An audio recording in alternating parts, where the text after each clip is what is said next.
दिल्ली के मुख्यमंत्री अरविंद केजरीवाल की मुसीबत बढ़ती जा रही है और अब वो तिहाड़ जेल की सलाखों के पीछे है।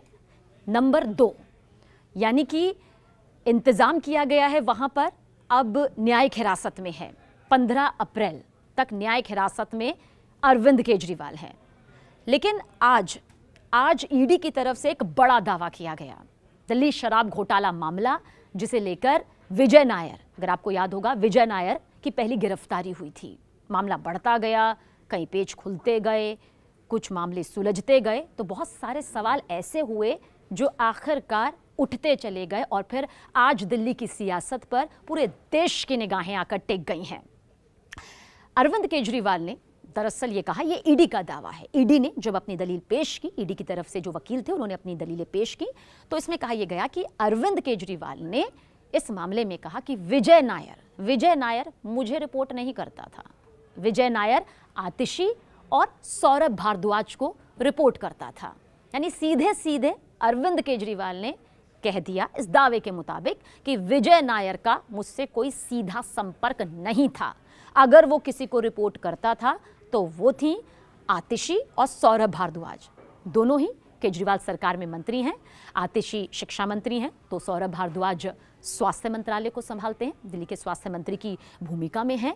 विजय नायर लेकिन कौन है, जिसका जिक्र यहाँ पर बार बार किया भी जा रहा है। दरअसल विजय नायर एंटरटेनमेंट जगत का जाना माना नाम भी है, लेकिन इसके अलावा बहुत सालों तक आम आदमी पार्टी में कम्युनिकेशन प्रभारी के तौर पर भी उसने अपनी जिम्मेदारी यहाँ पर निभाई है। यानी कि जान पहचान यहाँ पर सीधे तौर पर है। और इस मामले को लेकर पहली गिरफ्तारी भी विजय नायर की हुई थी और उसके बाद धीरे धीरे तार एक के बाद एक खुलते चले गए। फिर अरविंद केजरीवाल को समन्स पर समन्स आए, लेकिन एक बार भी वो सामने पेश नहीं हुए जवाबदेही के लिए। और उसके बाद जब सामने आए तो गिरफ्तारी की वो पूरी तस्वीर निकलकर सामने आ गई। पहले रिमांड को भी वो खारिज कर रहे थे, उनके वकील भी कह रहे थे कि इसकी ज़रूरत क्या है, लेकिन ज़रूरत ऐसी पड़ी कि अब वो तिहाड़ जेल की सलाखों के पीछे हैं, जहाँ पर सवालों की लंबी फहरिस्त भी होगी, क्योंकि न्यायिक जांच की प्रक्रिया है। ईडी का अब सीधा इंटरफेरेंस नहीं है, लेकिन इतना तय है कि ईडी की जांच यहाँ पर, क्योंकि ईडी ने अपनी तरफ से कई दावे यहाँ पर किए हैं, अब उन्हीं दावों के हिसाब से ये पूरा मामला आगे बढ़ भी रहा है। ईडी कह रही है हमारे पास पूरे सबूत हैं। भले ही केजरीवाल और उनके मंत्री जो हैं या उनके जो नेता हैं जो उनसे जुड़े हुए हैं आम आदमी पार्टी से, वो इसे खारिज कर रहे हैं, लेकिन इतना तो तय है कि विजय नायर को सीधी रिपोर्ट आतिशी और सौरभ भारद्वाज करते थे। ये खुद अगर अरविंद केजरीवाल की तरफ से किया गया, क्योंकि खंडन नहीं किया गया अरविंद केजरीवाल से की तरफ से। एक होता है कि अगर दावा पेश किया जा रहा है तो क्या सामने से खंडन किया गया है कि ये दावा जो है वो गलत है। खबर निकल कर आई है कि ऐसा कोई खंडन नहीं किया है।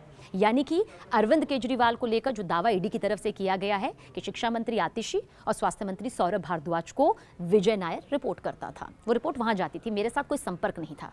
तो सवाल कई उठते हैं, सवाल बहुत सारे उठते हैं ये कि क्या अरविंद केजरीवाल अब खुद को बचाने की कोशिश कर रहे हैं? क्या अरविंद केजरीवाल जान गए हैं कि मामला कुछ इस तरह से फंस चुका है जिसमें उन्हें यहाँ पर नाम लेना ही होगा?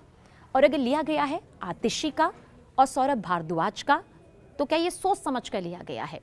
और अगर वो कह रहे हैं कि भाई विजय नायर की जो रिपोर्ट थी, जो विजय नायर रिपोर्ट करता था, वो इन दोनों नेताओं को करता था, दोनों मंत्रियों को करता था, तो इसके पीछे का तथ्य क्या है?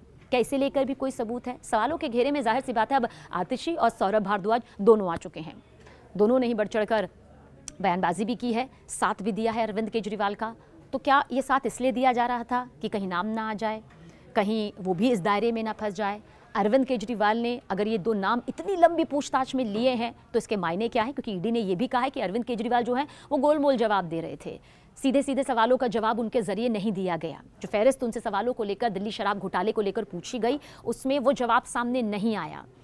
क्या अरविंद केजरीवाल खुद को बचाने के लिए नाम ले रहे हैं, या फिर वाकई अरविंद केजरीवाल ने अगर आतिशी और सौरभ भारद्वाज का नाम लिया है तो ये एक बहुत बड़ी कड़ी है जिसे लेकर अगर पूछताछ होती है, जांच का दायरा जाहिर सी बात है बहुत बड़े स्तर तक बढ़ चुका है, तो फिर और कितने बड़े खुलासे हो सकते हैं।